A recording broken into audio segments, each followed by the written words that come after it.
The Duke painted the woman from his dream before the dawn was an hour old, and 2 weeks later, on a colder October night, she knocked on his bedroom door by mistake and walked clean through the careful life he had built since boyhood.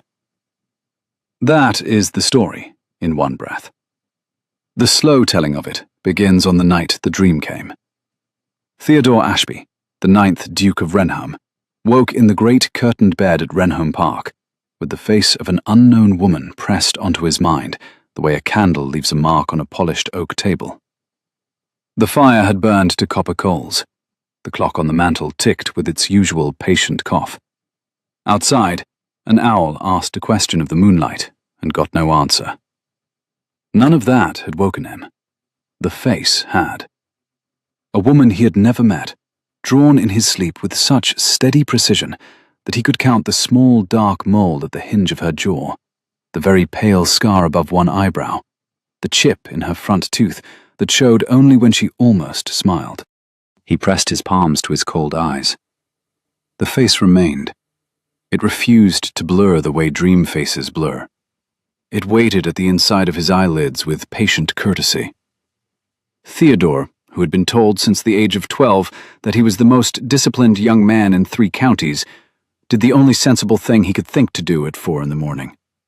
He got out of bed, pulled on his banyan, walked barefoot through the cold gallery to the small upstairs painting room at the north end of the house, and he began to draw her in oils before she could leave him. He worked, as he later remembered it, in a stillness that did not feel like working. He worked by the light of 2 beeswax candles and the slow rose of dawn through the east window. He had been a private painter since boyhood, the kind of habit that gentlemen of his rank were permitted to keep and were never expected to show. His mother, who had taught him, used to say that painting was a form of remembering you had not yet earned. He thought of her often when he mixed colors. He thought of her now. The face came onto the canvas with an obedience he had never known in his hand before. The hair was the color of wet oak after rain. The eyes were grey, with a green ring round the pupil. There was a small scar above one eyebrow, very pale, the kind a child gets falling from a low wall. Her mouth was set in the steady, considering way of a person who has been listening to someone tell a long story and has decided not to interrupt. The room smelt of linseed and turpentine and the dry warmth of beeswax. The brushes lay in their tin in their old order, fattest at the back, sable at the front, each cleaned the night before in a small pewter jar of warm water. He had laid them as his mother had taught him, on a folded square of unbleached linen, and he had not, since he was 13, laid them otherwise. He chose the smallest of the sables for the green ring of the eye. He chose a worn, flat brush, with the bristles split at one corner from a too hot day in August for the hair. He mixed the grey of the iris on a chip of slate, and held the chip against the candle, and watched the colour cool as the wax warmed. He found, when he came to the eyebrow, that his hand would not tremble.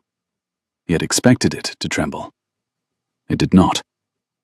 The scar took him 3 small, sure strokes. He sat back and looked at what he had done, and felt, in the bones of his wrists, the particular calm of a man who has been set a task he was made for, and did not know it. Outside, the first thrush of the morning began to argue with itself in the holly by the south wall. The kitchen chimney sent up a thin, grey ribbon of smoke. The dawn moved 1 inch further into the painting room. Theodore did not lift his head. He worked the corner of her mouth with the worn, flat brush, and he was, for those minutes, the most useful instrument he had ever been. He had not, since the death of his father, been able to forget for an hour together that he was the 9th Duke of an old name. The painting forgot that for him. By the time the under-housemaid came to lay the morning fire, the canvas was nearly complete. Theodore covered it with a length of green linen and stood blinking at the window. His shoulders ached. His ink-stained fingers smelled of linseed and turpentine. He had no notion who she was. He suspected she did not exist. He told himself, with the firmness of a young duke who had inherited too much too early, but he would not think of her again.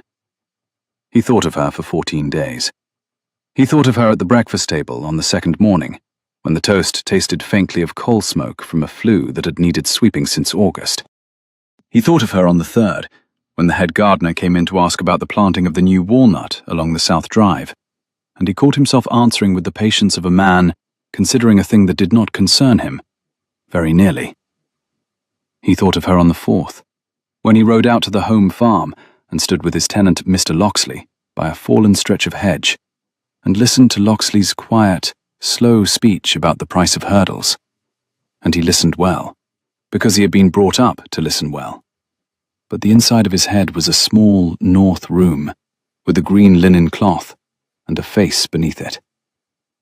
He thought of her on the 5th, when he wrote 3 letters, one to his sister Caroline at her school in Bath, one to the steward of his Devon estate, and one to the Bishop of Salisbury on the question of a curate's living. He sealed all 3 with the same brown wax. He addressed all 3 with the same steady hand. He thought of her under the wax. He thought of her under his hand. He had inherited Renholm at 22. His father, who had been a thin, quick, sharp-tempered man with a great gentleness about his eyes, had taken a chest in a winter river and had been carried out of the world inside 3 weeks. The matter of the dukedom had landed on Theodore the way an unread book lands on a table, with a small thud and a great deal of expectation. He had been steady about it. He had ridden the boundary of the estate with his steward for 6 days running. He had sat through the long, quiet interview with the family solicitor in Lincoln's Inn. He had spoken to the tenants gathered in the great hall on a wet March afternoon, and had told them, in plain sentences, that he intended to do as his father had done, and that he hoped they would help him do better. He had been 22. He had said all that without a tremor. The tremor had come later, in his own room, with his face against the cold panel of his own door. He had not spoken of the tremor to anyone since. It is necessary to say all this, for what came next, because it tells you what the man was made of. Theodore Ashby was a young man who had been given too much too early, and had decided, instead of resenting it, to be equal to it. He had a quiet, dry humor about the eyes, which his aunt found exasperating, and his valet treasured. He read 3 newspapers in the morning, and a stretch of Plutarch most evenings before bed. He could not abide a cruel man, nor a careless one. He had been advised by an old friend of his father's, in the first year, to learn to be feared. He had decided, after 6 months of trying, that he preferred to be useful instead, and had largely succeeded. The painting room was the one thing he kept to himself. Even his mother, towards the end of her life, had stopped asking to see his work. She had merely brushed her cheek against his shoulder when he came down from it of an evening, and had said, "Theodore, you smell of turpentine. Wash, please, before your father sees you." He had not painted a face from a dream until that October. He had painted hayricks. He had painted apple boughs in February. He had painted, once, a great storm over the Long Water, very badly, and had kept it because his mother had said it had the right honest fault in it. He had never painted a woman he had not met. He did not know, then, that he was beginning the only useful argument with his own life that he would ever begin. Heskett, his valet, noticed first. Heskett noticed everything, having been the valet of the 8th Duke of Renholm before he became the valet of the 9th, and being the kind of servant who treated his master's character the way a gardener treats a difficult rose. On the second morning, he found the green linen had slipped, and the painted woman was looking past him at the window. He replaced the linen without comment. On the 5th, he found Theodore standing before it with his coat half on. On the 7th, he found a candle burning in the painting room at 3 in the morning, and Theodore asleep in a chair, his cheek against the back of his hand. Heskett did not wake him. He set a coverlet over the Duke's knees, and went away to consider whether it was time to write to the Dowager. Heskett was a man of 53, with the long, careful face of a sheepdog, and the calm hands of an upper servant who had laid out 2 generations of dukes. He had come into the house at 14, as a boot boy under the late Duke's valet, and had risen by the slow, patient grades of an English manor. He had married, once, a kitchen maid in his 30s, who had taken the lung fever the second winter and had been carried out of the house in March. He had not married again, He had grown into the kind of servant who treated his master's character the way a gardener treats a difficult rose. He did not write to the Dowager that week. He wrote to her instead on the 10th morning, when he found the painting room had been visited a 4th night in a row. And he wrote in his slow, careful copperplate, "Madam, I am not at liberty to say more, but His Grace would benefit from the customary autumn diversion at Renham, sooner rather than later, and I take the liberty of suggesting it." He sealed the letter with brown wax and gave it to the boy who rode the post. He went back to his pantry. He laid out a clean cloth and counted spoons by the light of the south window. He had a very long patience. The postboy reached the Dowager's house in Hampshire in 2 days. The Dowager read the letter at her own breakfast table, set down her teacup, and said to her maid in the same breath, "Pack my black trunk. We go to Renhome on Friday." The Dowager, Lady Margaret Ashby, the Duke's aunt and the chatelaine of Renhome in all but name, arrived a week into the autumn. She had not been summoned. She had felt, in the bones of her wrists, that her nephew was being foolish about something, and she rarely waited to be told what. She came with 2 carriages, 3 trunks, and a list of unmarried women whose mothers had begged her to bring them to her nephew's notice. She intended to host a small country gathering before Michaelmas. She intended, after that, to settle the Duke's future the way one settles an accounting book, line by line, signed. "I cannot like the look of you, Theodore," she said, putting her gloves down on the breakfast table with the precision of a woman setting a chess piece. "You sleep too little and you read too much. Have you taken up melancholy?" "I have not," he said. He swallowed a mouthful of tea. "I have been painting." "Painting what?" "Light, mostly." "You painted light when you were 14, my dear, and even then you were better at hayricks. Do not patronize me." "Who is the woman?" He met her eye over the rim of the cup. The Dowager had the face of a fine, intelligent hawk, and she was as fond of him as she was capable of being fond of anyone. He had loved her since he was a boy of 4, crying in the orchard for a mother who would not come down. He owed her a great deal, and a great deal of his sleep. "There is no woman, Aunt Margaret." "Then there ought to be. I have invited 11 of them." He set the cup down too quickly. The saucer rang. 11. With their mothers, of course, and a chaperone or 2. The Hertfords, the Penbridges, Miss Cosway and her sister, the Lady Susanna, Miss Greaves of Lyme, who is musical, and Miss Briar, who is, I am told, surprising. Surprising in what way? The Dowager smiled, the way she smiled at a hand of cards she meant to win. "I do not yet know. Her uncle is the Reverend Briar of Pulley, who has catalogued every fossil on the south coast, and married a Frenchwoman in 1798, which was foolish of him, but produced, by all accounts, a clever niece. I am told she draws. I am told she rides. I am told she made an old man weep at supper last Easter by speaking 3 sentences of perfect Italian to a Genoese sailor who had washed up at Lyme. She is 26. She is not a beauty in the showy way, but I am told she is very well looking, and I do not bring fools to your house." Theodore took a slow breath. The painted face on the upstairs canvas had a small scar above the eyebrow, and grey eyes ringed in green. He had told himself, 3 mornings running, that the woman did not exist. He had become, in 3 mornings, quite sure of this. He found his aunt watching him. "Send the invitations," he said. "They were sent on Tuesday." He laughed before he could stop himself. It came out drier than he had meant. "Then I dare say I had better learn the names." "That, my dear, is what I came to teach you." The 3 days between the Dowager's arrival and the gathering were full of the small, useful chaos that fills a country house preparing for guests. The under-housemaids beat the long curtains in the south drawing-room until the bright dust rose in slow columns through the cold morning air. The head housemaid, Mrs. Combe, walked the bedrooms with her ring of keys and a list, and put fresh linen on 26 beds, and laid sprigs of dried lavender in the warming pans. The kitchen, under the steady command of Mrs. Pike, ordered up 2 crates of oranges from Bristol and 3 brace of pheasant from the Homewood. Mr. Beasley, the butler, brought up 6 bottles of claret from the lower cellar and held them up to the light at his pantry window before he set them down on the cold slate. Heskett brushed the Duke's coats. The undergrooms washed down the 2 best carriages and polished the brass on the gate of the south yard. Even the head gardener, who detested company, set his men to clipping the great yews of the orchard walk until they had the proper soft shoulder, and the orchard smelt sharply of fresh-cut yew for 2 days running.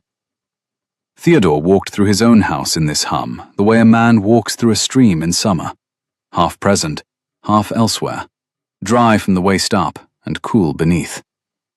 He saw to 100 small civilities. He signed 100 small papers. He covered, twice a day, the canvas in the painting room. The first carriages turned in at the gate 3 days later. The October wind was thin and gold, and the leaves of the great avenue beeches had begun to give up their colour in earnest. Theodore stood on the gravel in his blue coat, watching the line of teams come up the slope, and felt the strangeness of his own house. Wrenholme was not a small estate.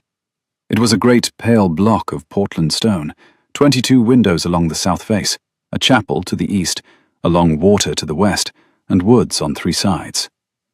He had grown up here and inherited it at 22, and on most days he liked it the way a man likes a coat he has worn since boyhood, without thinking. Today he could feel the building behind him. He could feel the upstairs room where the green linen hung. He could feel the painted woman, waiting with her tooth half shown. The October wind came up in earnest just before noon, and the bronze leaves of the great avenue beeches began to fall in slow showers across the gravel. The carriage horses came up, steaming, their breath silver in the cold air. The whip leather creaked, the harness brass winked under a thin sun. Behind Theodore, the house held its breath. 22 windows along the south face, every pane wiped clean since dawn, the great oak doors thrown open to show the warm copper glow of the hall fire and the polished slate of the entrance. Miss Cosway arrived in a peach pelisse. Her sister wore the same. The Hertford girls were tall and looked at his shoulders as if measuring him for something. Lady Susanna Penbridge, who was an honest girl and could not help laughing when she was nervous, laughed 3 times in the time it took her to climb down. Miss Greaves of Lyme, who was the musical one, walked at her father's elbow and held the small black book the way a child holds a doll. There were mothers, and there were aunts, and there was a great deal of grey silk. Theodore made the bows he had been taught. He smiled. He felt, very distantly, like a man at his own funeral, except that he was expected to be charming about it. Miss Briar came down last, out of the smallest carriage, with no mother and no aunt, and a chaperone called Mrs. Lacey, who looked as if she preferred dogs to people. Miss Briar wore a travelling cloak the colour of moss, and the hood was down. Her hair was pinned up tightly for the road. She lifted her face to the house, and Theodore, who had been counting beech leaves to keep his expression in order, forgot, briefly, how to breathe. She had a small dark mole at the hinge of her jaw. He could see, from where he stood, that her front tooth was very faintly chipped. He could not, from this distance, see the green ring round the grey of her eye. He did not need to. He knew it was there. He had painted it on Tuesday. "Your Grace," said Mrs. Lacey, stepping out and offering a perfectly correct curtsy. "May I present Miss Eliza Briar of Pulley Vicarage?" He bowed. His hands were steady. His voice came out without trembling. "Miss Briar, you are very welcome to Wrenholme." She curtsied and said, "Thank you, Your Grace. The avenue is uncommonly fine. I counted the trees from the lodge and made it 96. 97, he said, before he knew he was going to say it. She looked up. The grey-green eyes met his. She did not flinch, and she did not flutter. She tilted her head very slightly, the way a person does who has been told something that does not quite fit and is too well-mannered to ask. "Then I shall have to count again at breakfast, if it does not put me out of countenance with my hostess." "My aunt will count with you," he said. "She enjoys disputing me." "That I can well believe." She smiled. The chipped tooth showed. He had to look away and across the lawn at a starling that was not there. The wind moved the bronze leaves in the avenue behind them. A footman came up with her small valise. The gravel crunched under his boots. Somewhere in the kitchen yard a copper kettle clanged.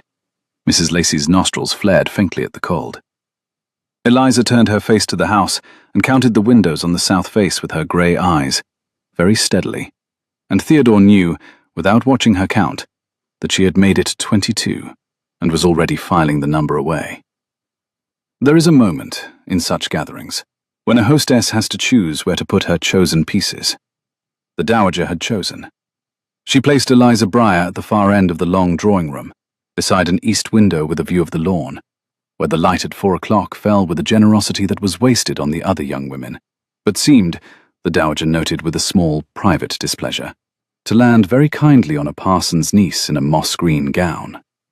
She placed Miss Cosway and Lady Susanna on the deep settee by the great fireplace, where the firelight would catch their jewellery. She placed the Hertford girls by the pianoforte.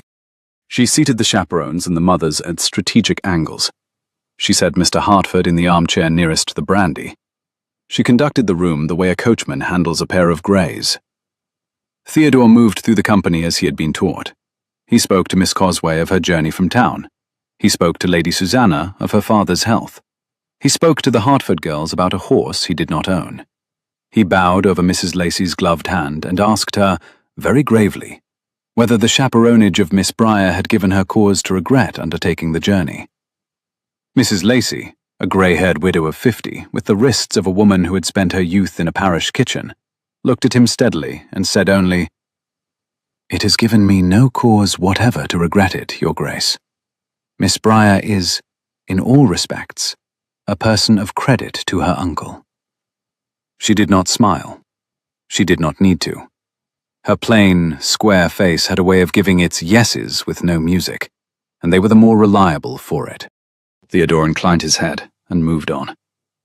He held back in the whole of the first afternoon and spoke no more than the courtesies of the room to Eliza Breyer. Once, twice, 3 times, his eye crossed her at the east window, and was caught and held for a beat too long, and was let go. He refused himself the small permission, when he passed her chair, to let his hand touch the back of it. He drank his tea. He listened with patience to Mr. Hertford's anecdote of the prince.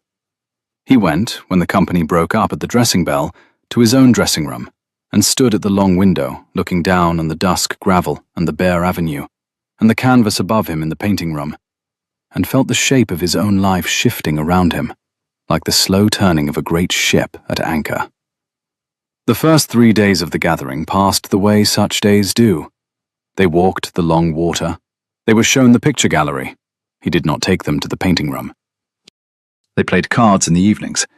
They were a great deal entertained at supper by Mr. Hertford, who could tell an anecdote of the late Prince Regent and bring it home without offence. Miss Greaves played the pianoforte. Miss Cosway and her sister sang a duet that began as Italian and confessed, by the second verse, that it was English. Lady Susanna laughed and was kind. The Hertford girls were polite and considered him at length. There were small physical pleasures in those evenings. The warm crackle of the great hall fire under the dry beech logs, the smell of beeswax on the long oak table, the faint, sharp tang of orange peel as the footman passed bowls of candied rind with the port. The candlelight fell on silk and silver, and on the polished wood of the floor, where the dancers, after supper, paced a slow country measure, with their slippers whispering on the parquet. The dogs of the household, 2 long-bodied spaniels and an old wire-haired terrier, slept across the hearthrug in a heap of warm fur and twitching paws. The dowager presided. Heskett, at the side table, polished a single glass with a linen cloth and kept his eye on the Duke. Miss Breyer said very little. She listened.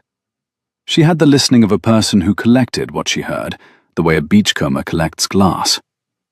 When she did speak, she spoke briefly, and one had the sense of a long shoreline behind the brief speech.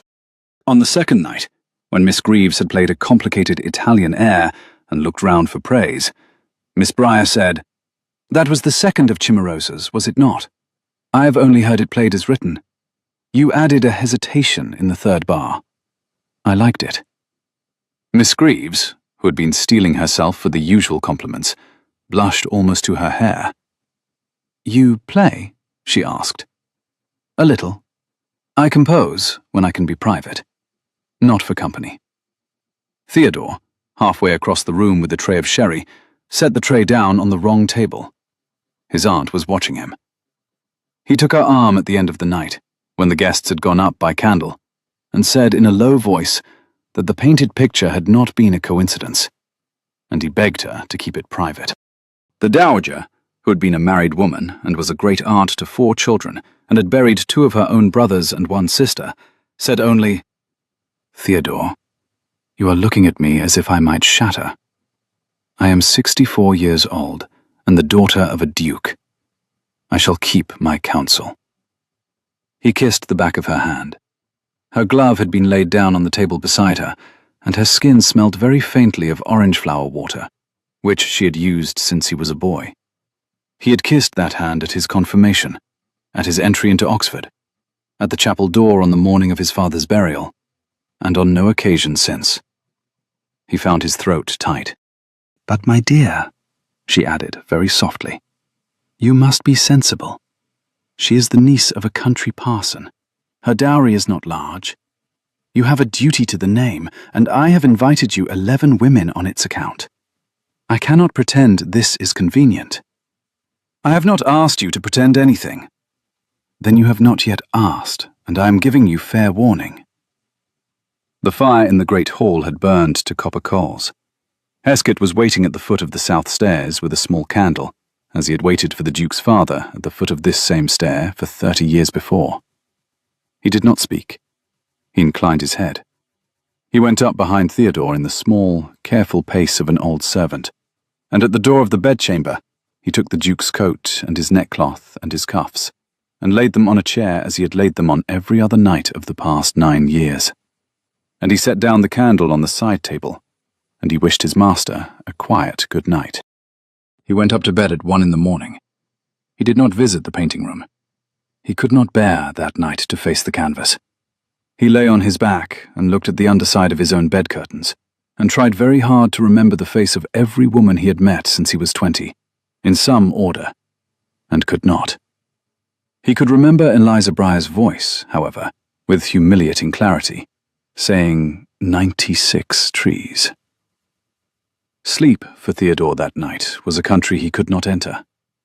He lay on his back in the great curtained bed, and watched the faint sway of the bed curtains in the draught from the east window.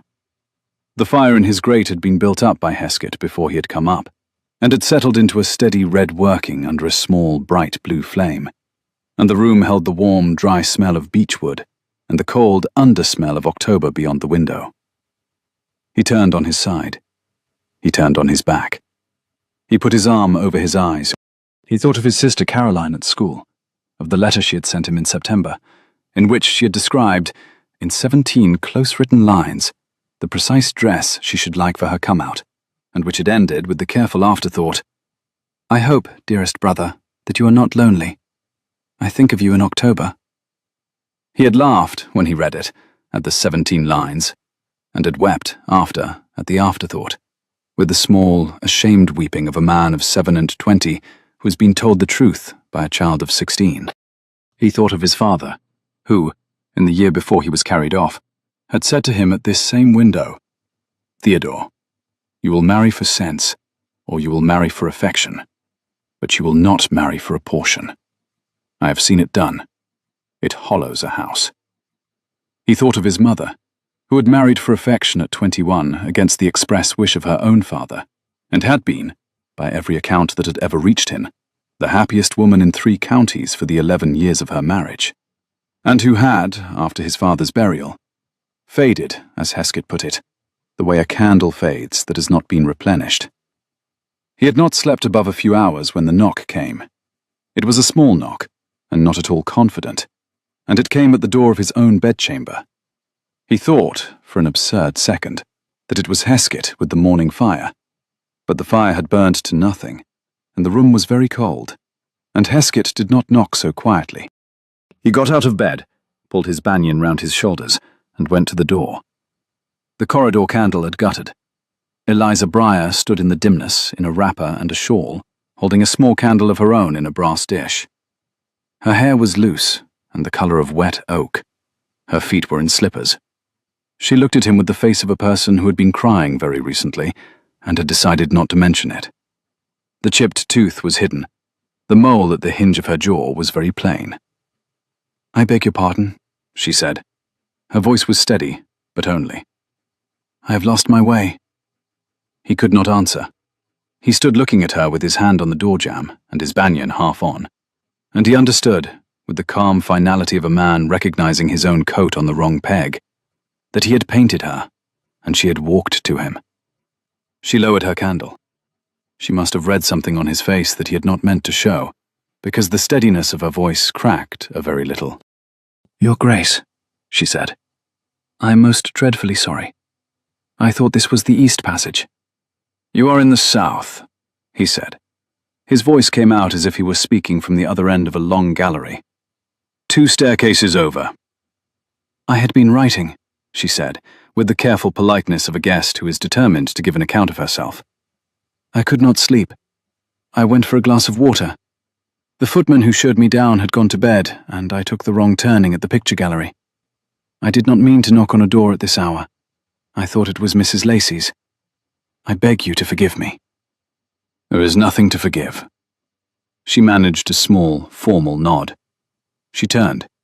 Her shawl slipped on her shoulder, and she caught it with the steady gesture of a person who had caught a great many shawls in a great many cold rooms. He said her name. Just that. "Miss Breyer." She turned back. There was a long moment in which they only looked. He saw her face by the small candle. She saw his by no candle at all. He thought afterwards that what he must have looked like, in his banyan, with his hair loose and his face white, was a man who had been hit in the chest by something he could not quite name. She thought, afterwards, that he had looked like a man who had been waiting a long time at a window and had finally seen what he was waiting for. The small brass dish of her candle trembled in her hand. Wax slipped down the side and gathered in a soft, white pearl. The corridor smelt of old wood polish and the cold of an unheated wing. From somewhere far off in the kitchen yard came the slow tread of a footman on his way to the cellar. The house breathed around them. She set her candle very carefully on the floor. "Your Grace," she said, "I'm going to ask you a question, and I should be grateful if you would not pretend it is a usual question. Have you and I met?" He breathed in. He breathed out. "No, I thought not." She looked at the carpet between them. "I have, however, dreamed of you. I have dreamed of you for 14 nights. The first dream was a Wednesday. You were standing in a window with the sun behind you. I painted you the next morning. I painted you in watercolors because I had no oils. I have never told a living soul. I should not be telling you. But you have just looked at me as if you knew me, and I should like to be honest before I go away." He found that he was holding his breath. He let it out. "I have not," he said, "the language to answer this properly, but I will try. I dreamed of you on the night of the 5th of October. I painted you the following morning in oils, in the small upstairs room at the north end of this house. I have kept the canvas under a length of green linen. I have not shown it to anyone. I did not know who you were. I did not know that you existed. I learned your name in the gravel 3 days ago from a chaperone who prefers dogs to people." A wisp of her loose hair shifted at her temple. The brass dish of the candle on the floor cast a small, warm circle around her slippered feet. The corridor stretched away into pitch dark behind her shoulder. She gave a sound that was not quite a laugh. "She does prefer dogs. I have been counting trees ever since. 97, I believe." 97. They stood. The candle on the floor steadied between them. Somewhere along the gallery, a clock told the 3rd quarter after 2. "I do not understand it," she said. "Nor I. It is not a usual thing. It is not. I am not afraid of it. He let out a breath that had been waiting in him a long time. Nor I. A cold draught from the south wall lifted the hem of her wrapper a quarter of an inch and set it down again. The candle on the floor between them guttered and steadied. A door, very far off, closed softly somewhere in the wing. She picked her candle up off the floor. She did it gravely. She did not look at him for a long moment, and when she did, she met his eyes the way she had on the gravel, with no flinching. "I shall go back," she said. "Mrs. Lacey will worry. She told me before I came that she should not sleep until I was a married woman, and I have given her no rest. I have no idea what I am to do with this. I have no idea what you are to do with it. We have known each other a quarter of an hour, and I have stood in your doorway in a wrapper, and the only thing I am quite certain of is that I am not sorry." "Nor I," he said for the third time. "Good night, Your Grace." "Theodore," he said, "if you would, tonight, in the corridor. Theodore." She considered this. She had a way of considering that gave her face the gravity of a portrait. "Theodore," she said, "good night." She turned and walked along the corridor with her candle held very level, and she did not look back. Theodore stood in his doorway until the small light of her had turned the corner. Then he went back into his cold room and sat on the edge of his bed in his banyan, and laughed once, very quietly, and pressed the heel of his hand against his eyes, the way a man does when he has been struck by good fortune and is not yet sure what it will cost. He did not sleep. He watched the dawn come up grey over the long water. He watched a heron stand in the shallow at the south end as if it had been asked to be there. He thought, with absurd irrelevance, that he must remember to ask her if she had ever painted a heron. He thought, with no irrelevance at all, that he had been a duke for 7 years, and had never until this hour properly known what he was for. A grey dawn came up beyond the long water. The kitchen chimney sent up its thin ribbon of smoke. The first scullery maid clattered her pails in the cold yard. The under-housemaid lit fires in the breakfast room and the small parlour, and laid the long table with fresh linen and the heavy plate, and the smell of fresh coffee and warm bread came up the south staircase. She came down to breakfast at 9:30, very neatly dressed, her hair done with the modest competence of a young woman who had no maid to fuss over her, and she sat at the far end of the table and ate her eggs as if she had slept without incident.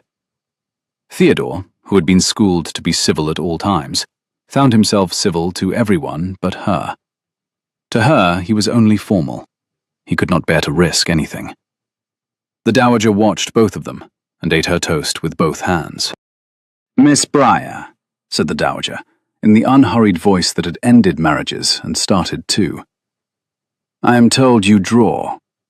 "A little, Mum." "Have you brought any work?" "A few sketches, Mum, and a small folio of miniature portraits." "Miniatures?" The dowager set her toast down. "May we see?" Eliza coloured very faintly. "If it would amuse the company. They are not professional work. They are made for friends." There was a small silence at the table. The Hertford girls turned their faces towards her with the slow attention of people who had not yet decided what to make of the moss-green stranger. Miss Causeway set down her teacup. Lady Susanna leaned a fraction forward. Mrs. Pike's footman, refilling the pot at the sideboard, paused with the kettle in his hand and looked across the heads of the ladies at the Duke, then went on pouring. She went up and came down with a small, flat leather case, which she opened on the breakfast table after the cloth had been cleared. The miniatures were on ivory, no larger than a thumb. There were 11 of them. There was an old man, with the sea light in his eyes, who must have been her uncle the Reverend. There was a small, dark-haired boy at a window. There was a woman in a green shawl, looking down at her own hands. There was a girl who had clearly been laughing the instant the painter caught her, the chip of her tooth showing exactly the way Eliza's did. There was a sailor with the rope mark of the trade still on his palm. There was an old woman with a kitten asleep on her wrist. The work was, by any measure, very fine. The faces breathed. The Hertford girls bent over them and were silent.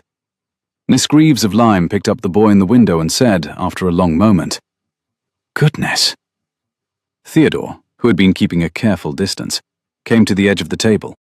"You have a remarkable hand, Miss Briar," he said. "I have not seen better work outside Cosway's studio." "Mr. Cosway was kind enough to teach me 3 summers in Bath, when his health permitted," she said, very evenly. "He gave me the ivory I work on. I am not at liberty to show his correspondence." The dowager raised her eyes from a miniature of a small grey dog and looked at her nephew the way she had looked at him when he was 8 and had broken the orangery glass. Her look said, "This is the surprising niece, and you knew nothing about her until last night." Her look also said, "Be careful, Theodore." Her look added, almost reluctantly, "And yet." He did not stay in the breakfast room. He passed, on his way through the long gallery, the small inner door of the dowager's own sitting room, which had been opened a hand's breadth by a careless undermaid, and not closed. He did not mean to look. He looked. He saw, by chance, his aunt seated alone at her writing desk by the south window. The small leather case of Eliza's miniatures lay open on the desk before her. She held in her steady grip one of the 11 miniatures, the one of the woman in the green shawl, looking down at her own hands, lifted to catch the light. The dowager was not aware that anyone could see her. Her habitual ramrod posture had softened. She had taken her spectacles from the case at her elbow and put them on, which she never did before company. The light came in over her shoulder and lit the silver hair at her temple. He watched her, in the absolute silence of the corridor, turn the small painted ivory in her hand once, and twice, and a third time, slowly, the way one turns a thing whose value has surprised one. He watched her set the miniature down at last on the green leather, very gently. He watched her sit a moment longer, with her hand flat over the case as if shielding it, and her face turned to the window, and her mouth not quite firm. She made no sound. She wept no tear. She did only sit. He held his own breath. He moved on, past the door before she could become aware of him, and he went down the south stairs with the small, useful knowledge of a man who had just been shown something he was not meant to see. He did not at the time understand what it would do to him. He understood only that his aunt, for one private minute over a stranger's miniature, had not been the chatelaine of Renholm, nor the daughter of a duke. She had been some woman remembering some other woman, in a shawl, in some other house. He went on, out across the terrace, with his hands behind his back, and walked the lower terrace twice, and the upper terrace once, and then went up to the painting room, and stood before the canvas. He pulled the green linen away. The face on the canvas looked back at him, with the steady, considering gaze he had now seen across a breakfast table over toast. He could not have been more shaken if she had spoken from the linen seam. He covered it again. He went down.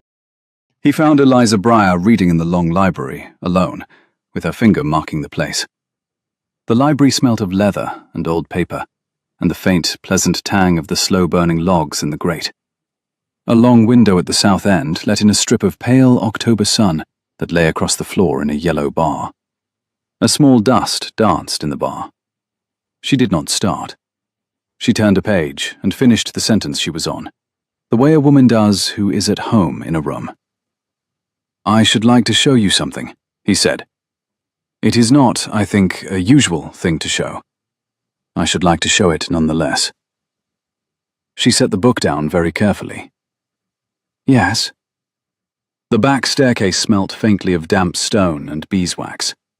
The wooden treads gave under their slippered feet with the slow, polite creak of old oak. Eliza moved up ahead of him, with the steady step of a person who had spent a great deal of her life on narrow stairs. He took her upstairs by the back staircase, which was used by no one but the housekeeper. He pulled the green linen from the canvas and stood out of her line of sight. The painting room was cold. The morning sun had moved off the east window. The smell of linseed and turpentine had thinned to the dry, clean smell of old wood and beeswax. The brushes lay in their tin in their old order.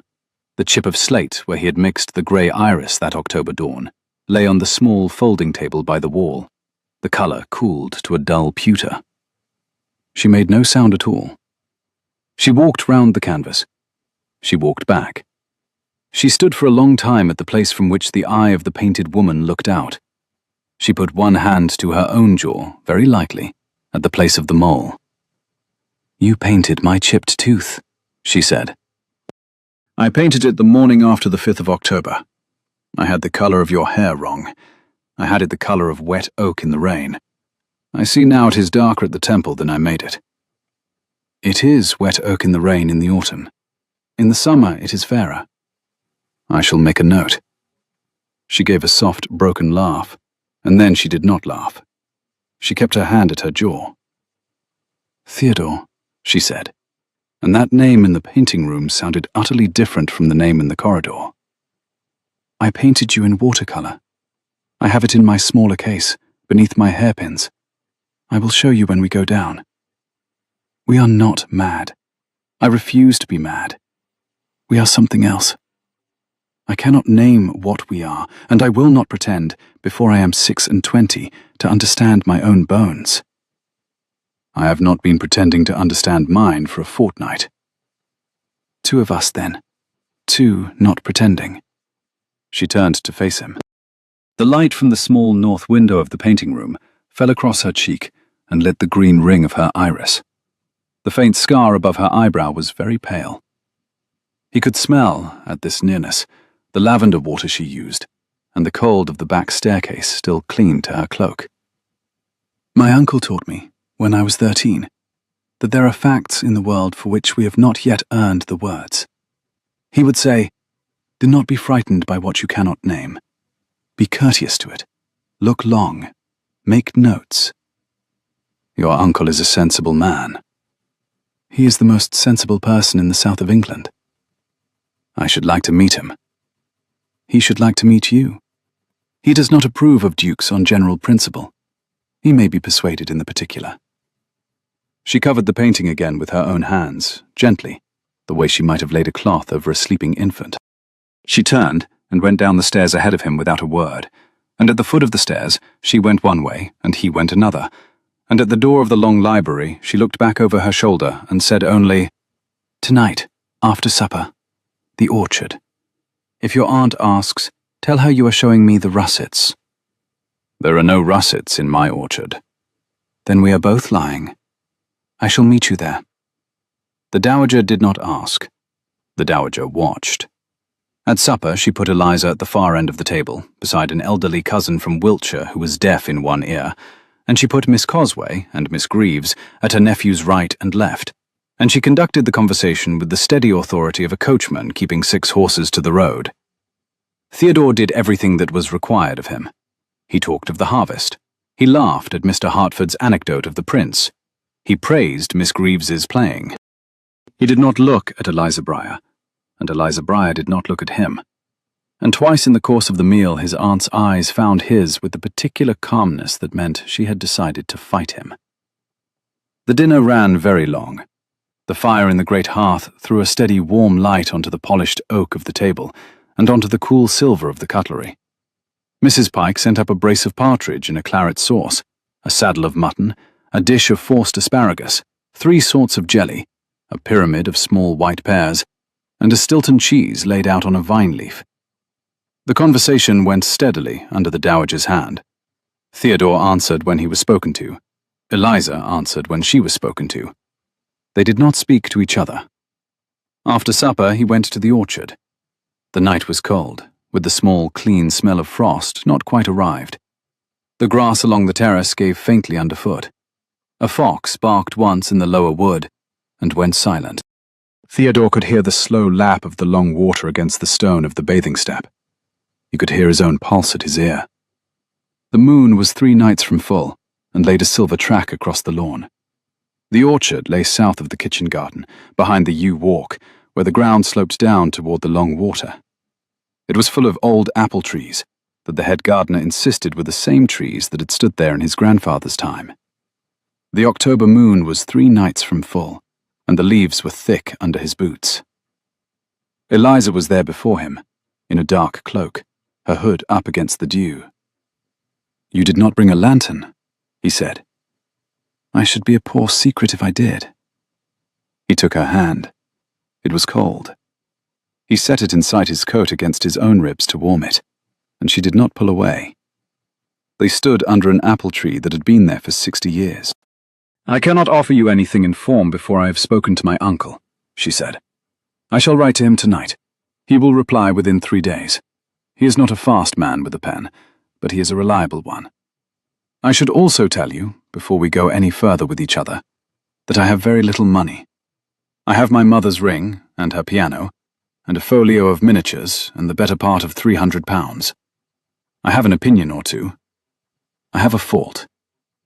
"Tell me the fault." "I am stubborn. I am stubborn the way a stone is stubborn. I do not change my mind because I have been pressed. I change my mind because I have been shown.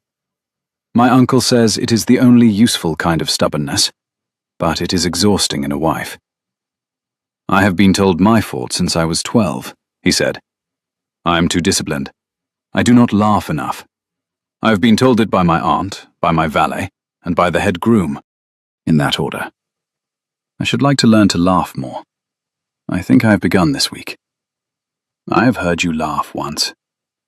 Have you? At breakfast, when I said I had counted 96 trees. You did not laugh out loud. You laughed in your shoulders. It was, on the whole, a satisfactory laugh. Then I shall do it again. She smiled. The chip of tooth showed. He kissed the back of the hand he was warming against his ribs, very lightly, the way a man kisses a relic. And she made a small sound, and then a steadier one. Theodore. Yes?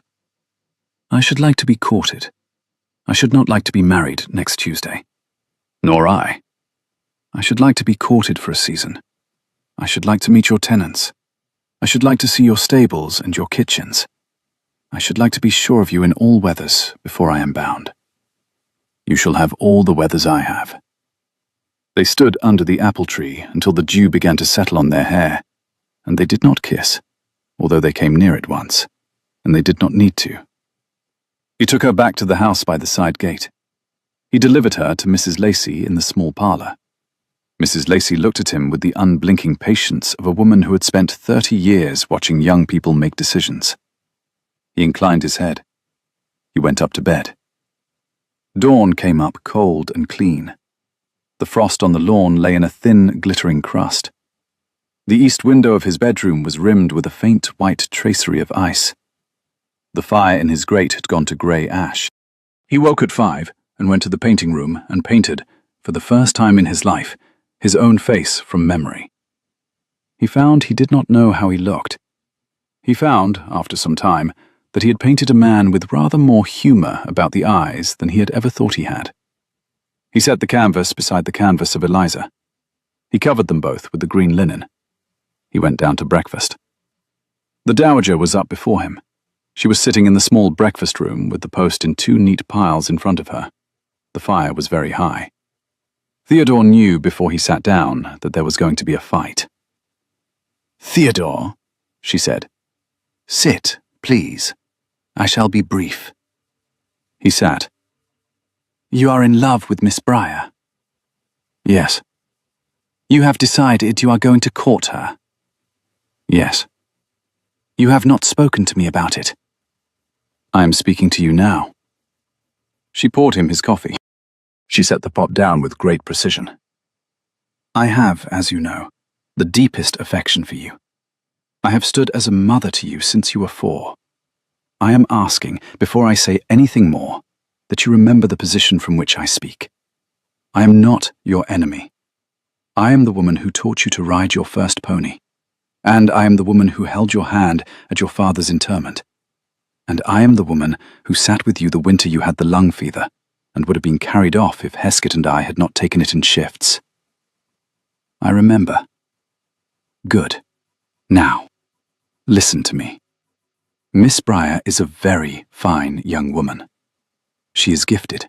She is well bred on her father's side, and not poorly bred on her mother's, and she has the cleverness of a person who has read more than she has been allowed to say. I do not despise her.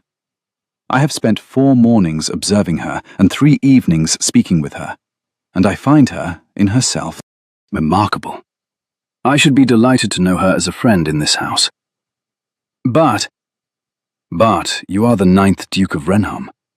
You have 8,000 acres, a tenant roll of 240 families, a Westminster seat that comes with the title, an estate in Devon, a townhouse in Mayfair, and a sister at school in Bath who will need a dowry of £15,000 by 1820. You have a name that has been kept in the front of the house for 400 years. You owe that name a wife, who brings a name back to it. Miss Cosway has a portion of £40,000, and a mother who knows everyone. Lady Susanna Penbridge has the Duke of Marlbridge for an uncle, and a portion of £25,000. Miss Briar has £300, a folio of miniatures, and a parson uncle. I am not blind to her excellences. I am asking you to be unblind to the rest. I am unblind to the rest. Then you are foolish. Aunt Margaret. No. Theodore, I shall have my say. You are foolish because you imagine you are choosing between a woman and a column of pounds. You are choosing between a woman and the security of every soul who depends on you. You are choosing between a face you saw in a dream and the roof on 100 cottages, and you know it. You are choosing between your own happiness and your sister's marriage, and you know that too. I am asking you to look at it without flinching. I am not asking you to give her up. He set his coffee down. He felt the muscles between his shoulders go tight. What are you asking? I am asking you to take a season. I am asking you to write to the Duke of Marlbridge as a courtesy, since he is an old friend of your father's, and I have known his wife since I was a girl. I am asking you to permit Miss Cosway and Lady Susanna a fair hearing before you decide. I am asking you to court Miss Briar if you must, but to court the others as well, for the space of 1 season in town, and to make your decision at the end of it, with the books of the estate open before you. If at the end of that you choose Eliza Briar, I shall stand witness at the chapel myself, and I shall buy her ivory by the pound.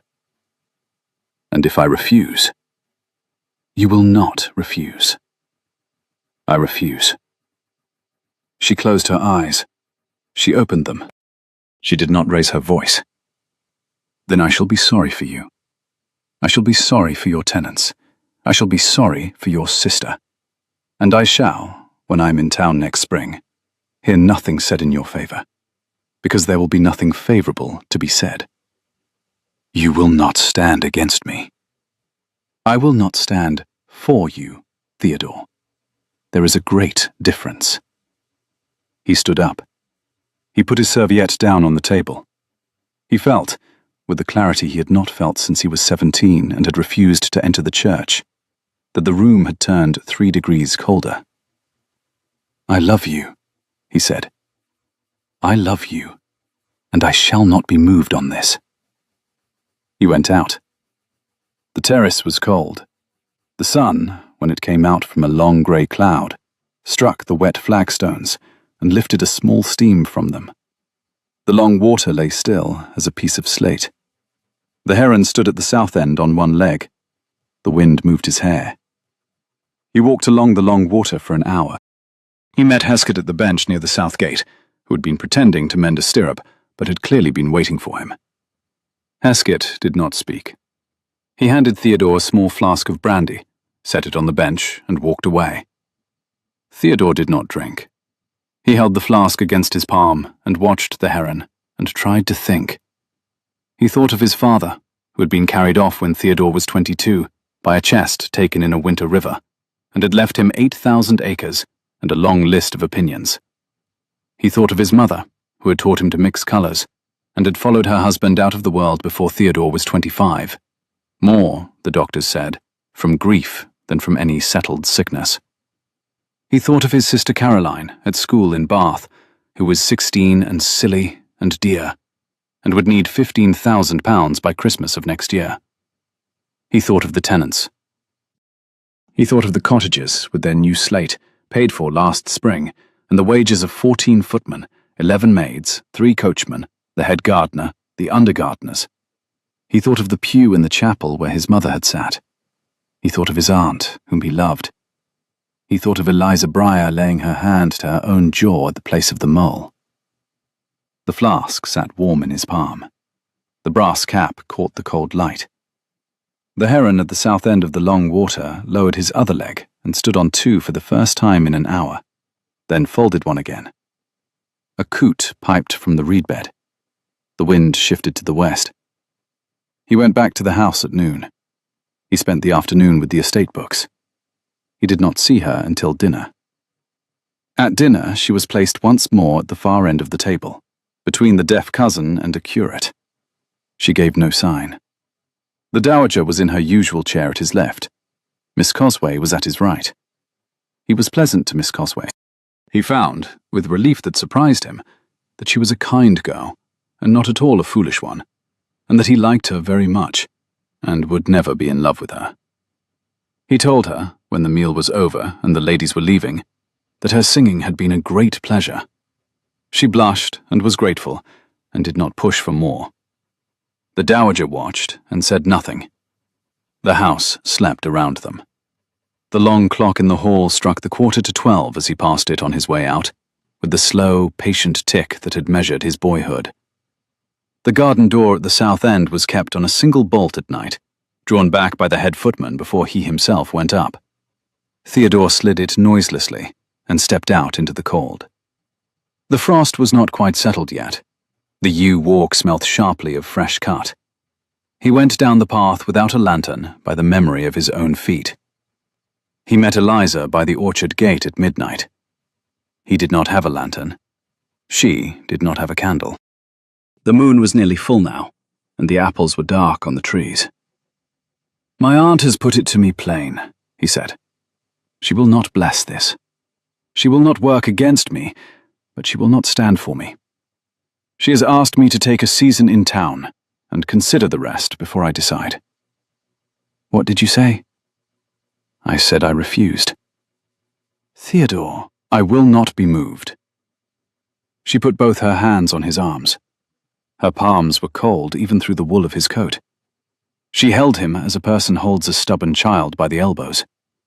The pulse at her throat moved very evenly. The moon laid a small silver line along the curve of her temple. "I will not have you do that for me," she said. "I will not have you refuse her for me before I have written to my uncle. I will not have your sister's dowry depend on whether you have been brave with your aunt in October. Listen to me. We are not children. We are two grown people who have between us, by some grace neither of us understands, been shown each other early. We do not have to spend that grace badly. I have not been brave. I have only been certain. Then be certain in March." He laughed. "You want me to court Miss Cosway?" "I want you to be sure of me in all weathers. I told you that under the apple tree on Wednesday. I want to be sure of you. I do not want you in March to wake one morning and think, I refused my aunt in October, and have a parson's niece on my arm and an empty Mayfair house. I want you to wake in March and say, I have heard all the others now, and the only one I want is the one who knocked on my door by mistake. That is not who I am. It is who I should like you to be." He set his forehead against hers. The October moon was on the apples behind her. He could smell the orchard and the cold and the very faint trace of the lavender water she had used. "How long?" "Until the end of the season. Until Whitsun. I shall be in Bath with my uncle until then. I shall write to you twice a week. I shall not see you. I shall not hold your hand under any apple tree. I shall not appear by some accident in your bedroom corridor by mistake. I should like to. I shall not. At Whitsun, if you have been to every ball and have heard the Duke of Marlbridge and have looked the estate books in the face, and you still want a parson's niece who cannot bring you a pound, then I am yours. And if I bring my aunt round before Whitsun?" A small wind moved the orchard. An owl far off in the lower wood asked its old question. Theodore felt, against his rib, the warm, patient pressure of her cold palm. "Then come and tell me. And if at Whitsun you have decided you do not want me?" She did not flinch. She looked at him very steadily under the apples. "I shall not have decided that." "You cannot promise." "I can promise. I've been at this longer than you have. I painted your face in a watercolor on the morning of the 6th of October at 6 in the morning, before I had heard your name. I am not a girl who chooses lightly. I have chosen." He could not answer. The orchard was very still. The cold smelt of apples on the ground and of wet bark, and of the first faint sharpness of frost. A blackbird in the lower wood gave one slow chuck and was silent. He held her against him for a long moment in the orchard, and the moon moved 1 inch in the sky, and somewhere a fox barked. He let her go. The apple bough above them shifted in the cold wind, and dropped a single dry leaf onto her shoulder. He brushed it away with his thumb. She did not move. The frost had begun to settle in earnest now along the grass at the foot of the trees. "Until Whitsun," he said. "Until Whitsun." They walked back together to the side gate. She put up her hood. He bowed over her hand at the door of the small parlour. Mrs. Lacey was awake by the fire with a piece of mending in her lap, and she looked at him without a word. And he looked at her with the look of a man who has decided to spend a winter mastering himself. Mrs. Lacey nodded once. She approved, she did not approve. She would keep her mistress safe. She went back to her mending. A grey October morning broke very cold over the gravel. The grooms brought round the small chaise. The breath of the horses rose in clouds against the dark line of the avenue beeches. The underfootman carried down the trunks. Heskett, in a clean black coat, stood at the foot of the south steps with his hands clasped behind his back. Eliza left Wren home at 8 the next morning, with the smallest of the trunks and the most modest of the cloaks. Theodore watched from the south steps until the carriage turned out of the avenue at the lodge. The dowager stood at his shoulder. He did not look at her. "You will not regret this, Theodore," she said. "I shall not say so again, but I shall say so once." "You may say so as often as you like, Aunt Margaret. It will not change me." "I do not wish to change you. I wish to keep you whole." He turned at last and met her eyes. She did not flinch. She was the woman who had held his hand at his father's interment. "I know," he said. "Then come in. Your breakfast is cold." The autumn closed in. The other guests went home in 2s and 3s. Wrenhome emptied. The long water turned grey, and then the colour of pewter, and then, by St. Andrew's Day, the colour of slate. The wind came up from the east on the first morning of November. It came hard and cold across the long water, and rattled the shutters of the south face, and shook the last bronze leaves down off the beeches in the great avenue. Theodore stood at his bedroom window and watched the leaves come down. The smell of wood smoke rose from the kitchen chimney. The smell of cold stone rose from the gravel. The smell of wet leather rose from his own boots, which he had not yet put on. He pressed his forehead against the cold glass and felt the chill of it move into his temple. The pulse at his throat slowed.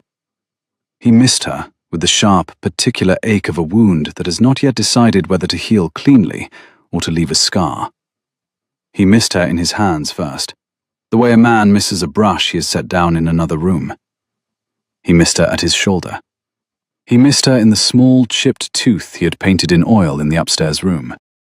He went out into the cold morning, and walked along the long water until his ears ached and his cheeks stung, and he came back warmer than he had been when he set out, and he ate his breakfast with a quiet appetite, and he wrote a letter to his sister Caroline that filled 2 sides of a sheet and ended, very simply, "I am, on the whole, well." November came slow and cold over the long water. Theodore rode the boundary of the home farm in a thin drizzle on the last day of October, with Mr. Locksley at his elbow and the understeward, Mr. Grimes, riding behind on a sturdy bay. He saw to the slating of 3 cottages at Wenton Cross. He approved the felling of a wind-blown elm at the bend by the South Lodge. He sat at his desk for 2 long evenings with the steward's books open in front of him and a single tallow candle at his elbow, and worked through the rents and the wages and the matter of his sister's portion by his own hand. He did not need to do it by his own hand. He chose to. He found, by midnight on the second evening, that the books were honest, that the estate was sound, that his aunt had spoken to him in October with the urgency of a woman frightened by his face, rather than by his ledgers.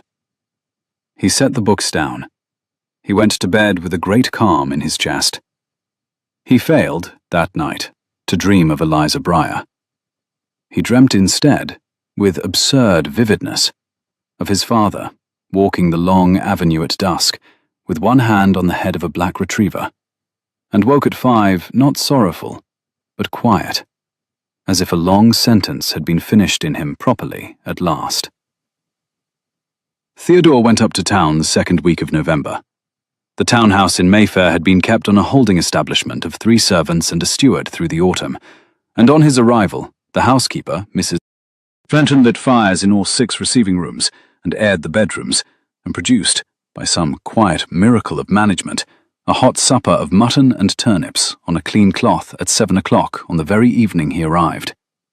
Theodore ate it at the small table in his library, with the curtains drawn against the smoke and noise of Curzon Street, and he wrote afterwards to Eliza by the same candle, a short letter, 4 sides only, that said almost nothing of his feelings, and a great deal about a fossil he had seen at a dealer's in Piccadilly that morning, which he thought her uncle would value.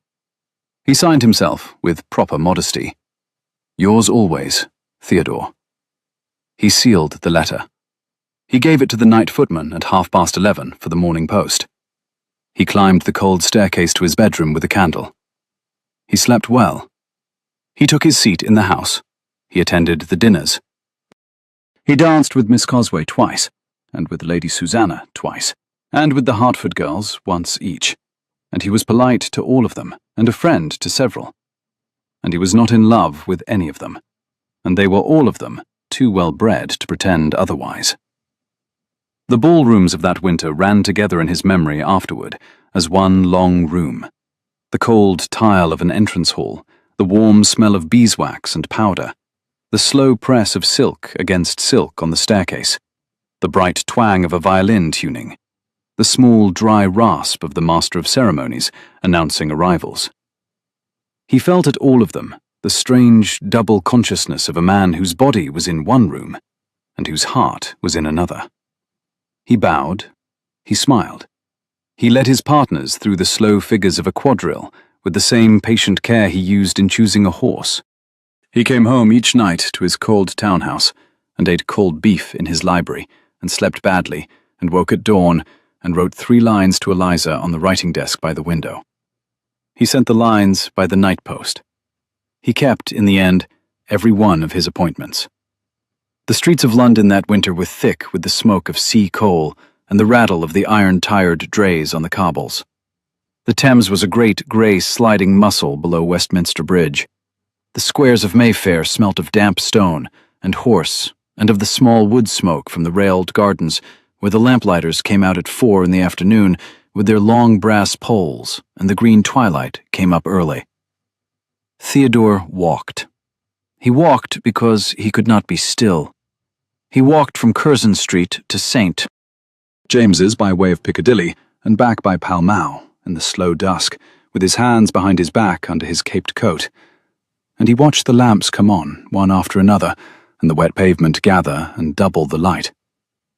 He thought, very often, of October. He thought once, with quiet amusement, that he had become the very kind of melancholy young duke whose existence he had refused to believe in at 23. Miss Cosway's mother, who was a sensible woman, drew him aside in February and said, "Your Grace, I shall withdraw my daughter from your attention, if you will permit me. She is fond of you, and I do not wish her to be foolish. Lord Welbeck has been asking. I shall encourage him. I tell you this as a courtesy, because my husband admired your father." He kissed her hand. He thanked her for her plainness. He went home to his townhouse and wrote to Eliza.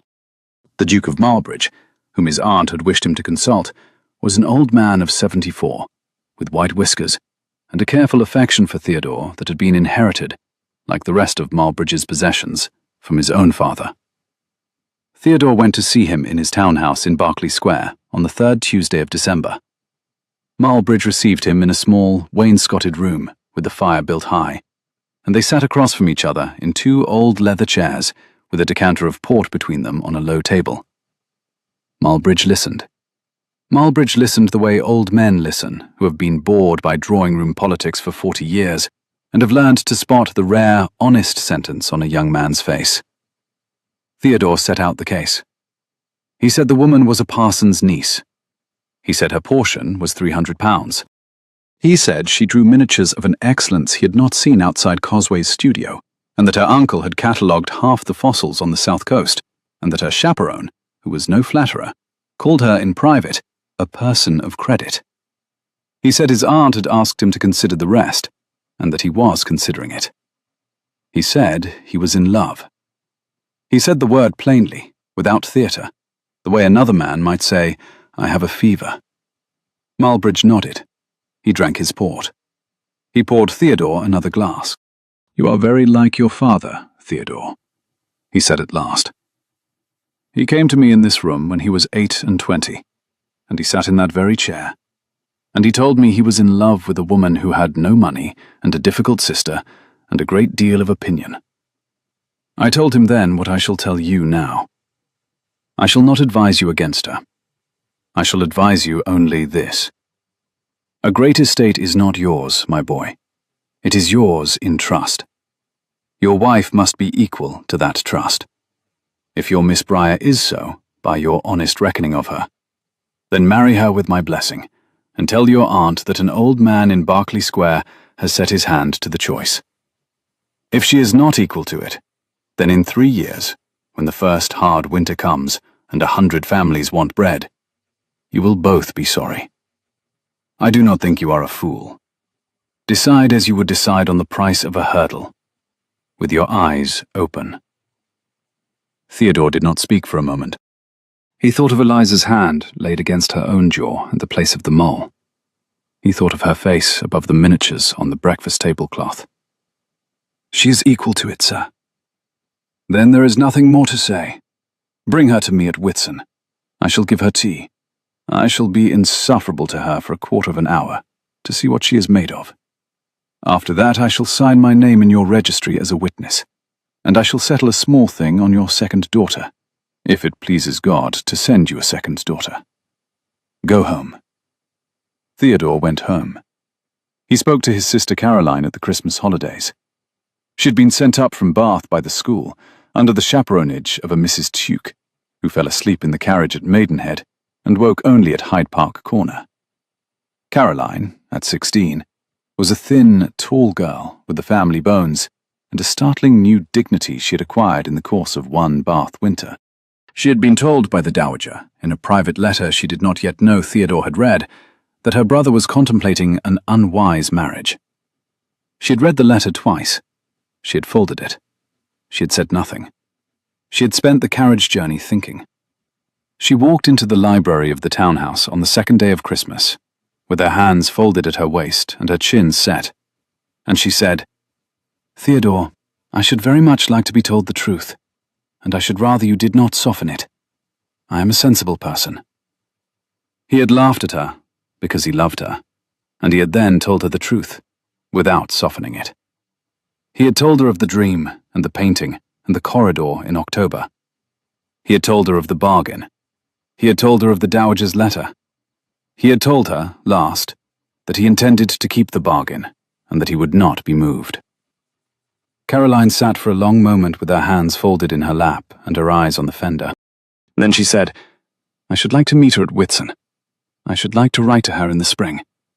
I do not care, Theodore, about Miss Cosway. Miss Cosway is a kind, beautiful, pleasant girl who is not in love with you. The woman who painted you in watercolour at 6 in the morning is. I think you should marry her, and I think Aunt Margaret shall come round, because Aunt Margaret has never in her life refused a person she has been forced to know. Promise me you will let me write to her. You may write to her tomorrow. I shall write to her tonight." She had written to her that night. Caroline's letter was 4 pages long, and contained, in among the cheerful school news, a sentence that Theodore had not until then known his sister capable of. "I have heard, Miss Briar, that you have considered my brother to a degree he has not until now been considered by any woman of sense, and I am writing to thank you for it." Eliza, on receiving the letter, had taken her uncle into the front parlour at Pully, and had read the sentence aloud, and had then put her face in her 2 hands and laughed, very softly, until her uncle had said, "Eliza, that is enough now," and had put a handkerchief into her hand. He wrote to her, in the end, 3 times a week. She wrote back twice. Her letters were short and very plain. She told him of her uncle's parish. She told him of the fossil her uncle had found in February, and had named, with no permission from the Royal Society, after his late wife. She told him she had been teaching the village children to draw on Tuesdays. She told him of a small commission for a miniature of an old sea captain who had given her half a crown and a kiss on the brow. She never once, in any letter, said she missed him. He understood why. He missed her, with the steady, unspectacular ache of a man who has set his hand on a hot stove and has decided not to lift it. Christmas in London came under a thin, cold rain. The lamps along Curzon Street were lit at 3 in the afternoon. The wet pavements doubled their yellow light. The carriages on Piccadilly threw small fans of muddy water against the curb. In the steady drizzle, the houses smelt of wet brick and chimney soot, and the smaller squares smelt of green winter laurel and damp railings. He spoke to his aunt at Christmas, when she came up to town to keep an eye on him. He spoke to her for an hour in her drawing room with the door shut. He told her what Eliza had said in the orchard. He told her of the bargain they had made. He told her, quite humbly, that he was attending every dinner she could think to put him at, and that he had asked Miss Cosway's mother for a great deal of advice on parish patronage, and that he intended to look the books in the face before March. He told her that he was not changing his mind. He was, however, being shown. The dowager poured them both a glass of something stronger than tea. She did not at once speak. "You are a strange young man, Theodore," she said at last. "I had thought you wedded to the form of the thing. I find you are wedded only to the substance of it. I cannot quite forgive Miss Briar for having seen this in you before I did. She has not asked to be forgiven. I know. That is what is unforgivable. I shall set about forgiving her in spring. I should like to meet her uncle the parson before I commit myself." "You shall." "And Theodore?" "Yes." "I have, since you went away, looked at the books. I have written to your steward. I have looked at the slate on the cottages, and the wages on the books, and the rents, and the matter of your sister's portion. We are not in such straits as I implied in October. I implied them to frighten you. I should not have done. You did not deserve to be frightened. You have always frightened me," he said. "I have grown by it. You shall stop growing by it now." He kissed the back of her gloved hand. The fire in the small grate behind her had burned to copper coals. The lamp on the side table threw a soft yellow circle over the tea tray. He went home. He sat by the fire and read Eliza's last letter again. He thought, with a great calm in his ribs, that the bargain had been the right one. He thought that he had been a duke for 8 years now, and had only this winter learned to be a man. The end of the season approached in slow, grey degrees. February gave way to a bright, cold March that brought wind along the river and the first snowdrops to the small back garden of the townhouse. Theodore attended a final dinner at the Hertfords, a dance at the Penbridges, and a long, very dull breakfast at his aunt's, at which the Bishop of Salisbury was present, and at which Caroline, who had been brought up from Bath for the occasion, conducted herself with the grave attention of a girl who knew her brother was being looked at. The dowager said little that morning in defence of any of the candidates Theodore had been examining. She had, instead, twice asked the bishop about the parish of Pully, and once, very mildly, of the Reverend Briar's reputation in matters of antiquity, and had received from the bishop the kind of plain, kind answer which is, in such interviews, the loudest possible verdict. March came in mild and wet. The crocus came up in purple drifts in the railed gardens of the squares. The first lambs were dropped in the home fields at Renham. The dowager went back to Hampshire. Caroline went back to Bath. Theodore stayed on in Curzon Street until the last sitting of the House, and then ordered the small chaise and 4 greys at 5 in the morning of the last Monday in March, and was, by 10 o'clock the same morning, on the Bath Road, with a leather portmanteau on the rack and a pencil case at his elbow, and the Reverend Briar's last letter folded into his breast pocket. He came down to Pulley in the last week of March. He had not told Eliza. He had told her uncle by letter. The Reverend Briar, who did not approve of dukes on general principle, had replied with a paragraph of unblinking sense and the postscript, "She does not yet know the year of your birth, nor the figure of your income. Inform her of both before you ask her. She will refuse you twice for form, and once for sense. Be prepared." Theodore folded the letter into his pocketbook and kept it. He stopped the chaise at the village inn at noon, watered the horses, ate a cold pasty, and drank a half-pint of small beer at a window table, and walked the last half-mile up the lane on foot. He came up the lane to the vicarage on a wet, kind morning. The blackthorn was in flower. He saw her in the front garden, on her knees in the muddy bed by the gatepost, with her sleeves turned up and her hair the colour of wet oak in the rain. She did not at first hear him. He stood at the gate. She turned her head. She did not start. She sat back on her heels. "You have come without writing," she said. "I have come with a great deal of writing in my pocketbook." "Sit on the wall, Your Grace. I am not yet finished with my snowdrops." He sat on the wall. He watched her finish her snowdrops. She wiped her hands on her apron. She came and sat beside him. "I have been to every dinner my aunt could think of," he said. "I have danced with 7 young women, none of whom I have loved. I have looked the estate books in the face. My aunt sends you her regards, with which she will, in spring, send her blessing in person. I have been to Bath 3 times to see my sister Caroline, who is 16 and is reading Mrs. Edgeworth, and is most desperately keen to be introduced to a remarkable woman. I have read your letters, twice apiece, until I knew them. I have considered, every morning, whether I had been a fool. I have not been a fool. Theodore, will you do me the honour of marrying me, Miss Briar?" "Yes." "You have not refused me twice for form and once for sense." "I have refused you in March 3 times in my own head. You will have to take that on trust." "I take it on trust." He set his hand against her cheek. He felt the small, dark mould at the hinge of her jaw under his thumb. He felt the chipped tooth when she smiled. He kissed her once, very lightly, at the corner of her mouth, which was as much as the open road at the vicarage gate permitted. She put her forehead against his shoulder. "You took your time, Theodore." "You set the time." "So I did." A blackbird whistled from the hedge. The blackthorn beside them gave off a faint, cold sweetness. A bee, very early for the year, blundered into Theodore's shoulder and away. The vicarage chimney sent up a thin, clean ribbon of smoke against the grey March sky. The Reverend Briar came out of the vicarage at that moment with a half-eaten piece of bread and butter in one hand and a fossil in the other, and he looked at them over the top of the gatepost with the unblinking calm of a man who has been waiting for this morning for 11 weeks. "Miss Briar," he said. "Your Grace, there is tea inside." They went in. The vicarage parlour was a low, warm room with a deep stone hearth, a great deal of bookshelf, 3 small rugs, a piano under a cloth at the back wall, and on a table by the window a clatter of small flint and chalk fossils set out like the pieces of a long, slow argument.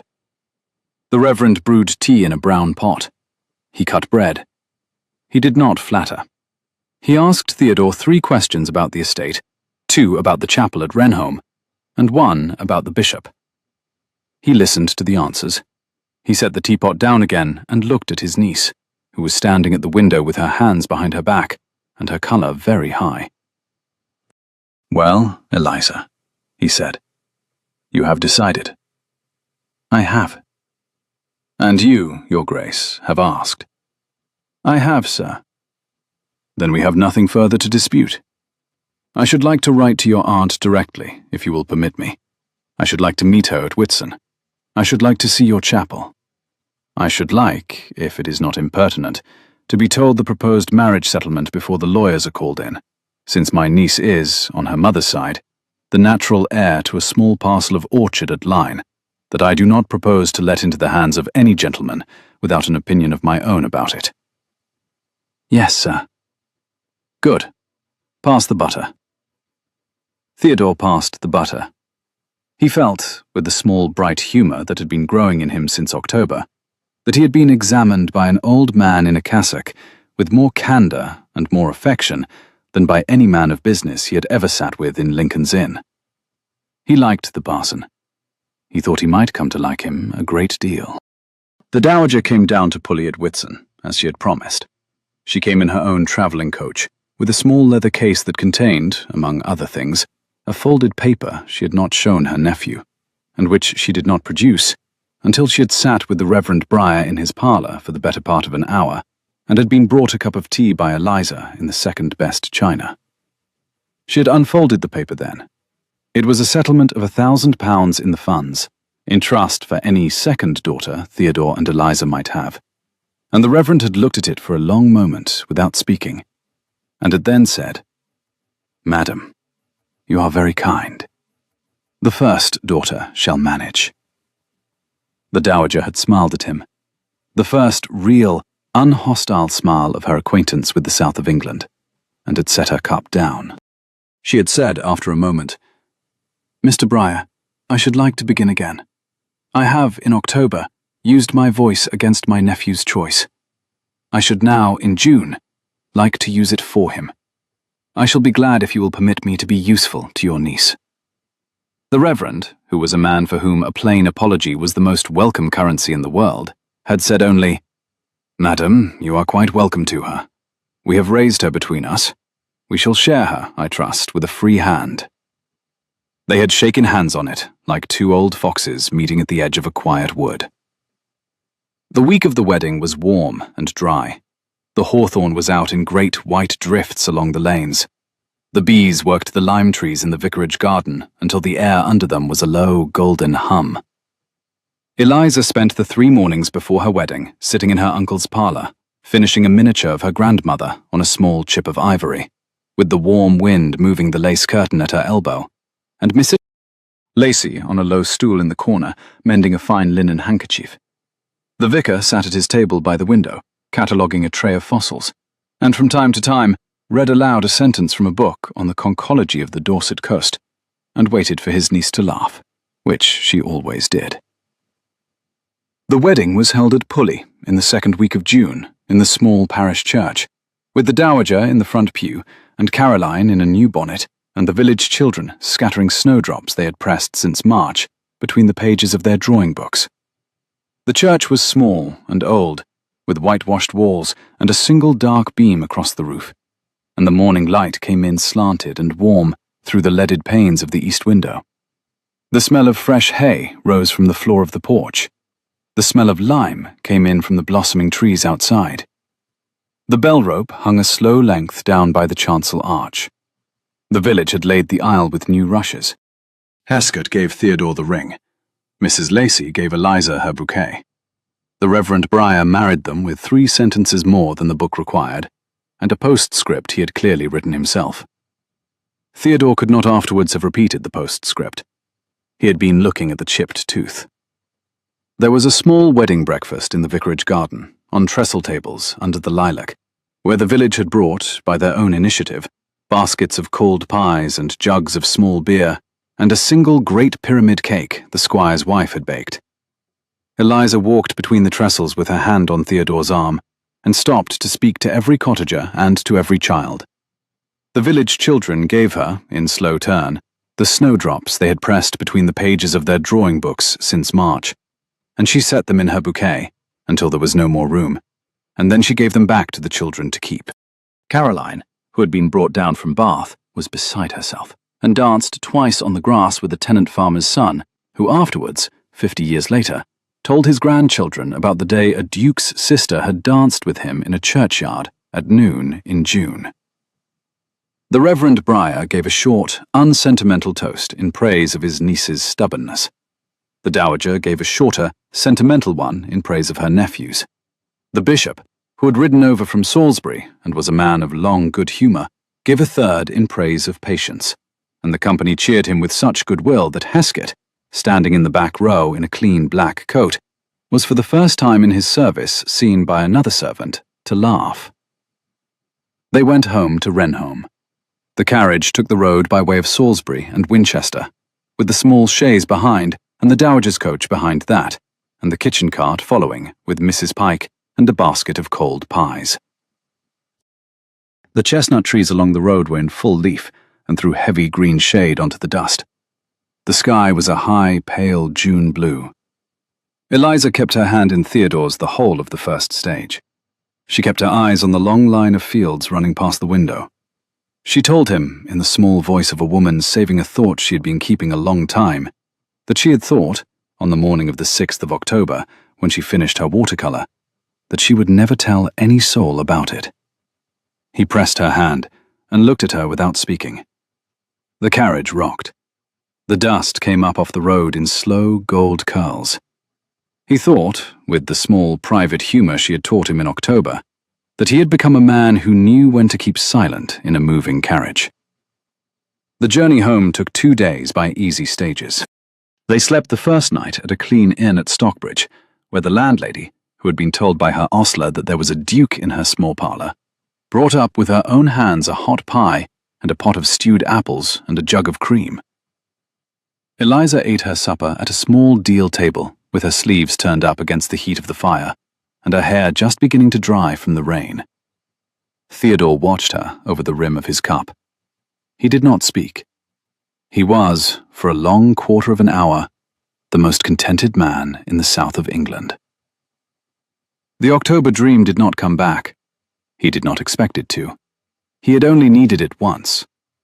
They walked the long water on their first afternoon as husband and wife.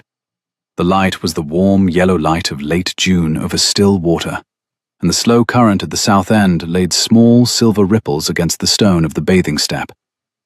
A heron stood on one leg in the shallow, exactly as if it had been told to be there. The reeds rustled. The trout rose in slow rings against the dark of the deeper pool. Eliza pulled off her glove and let her hand drift through the cold water, and laughed softly at her own coldness. And Theodore took her hand and dried it inside his own coat against his ribs, as he had done in the orchard in October. They sat by the heron and were quiet. They went up the back staircase to the painting room. He pulled the green linen away.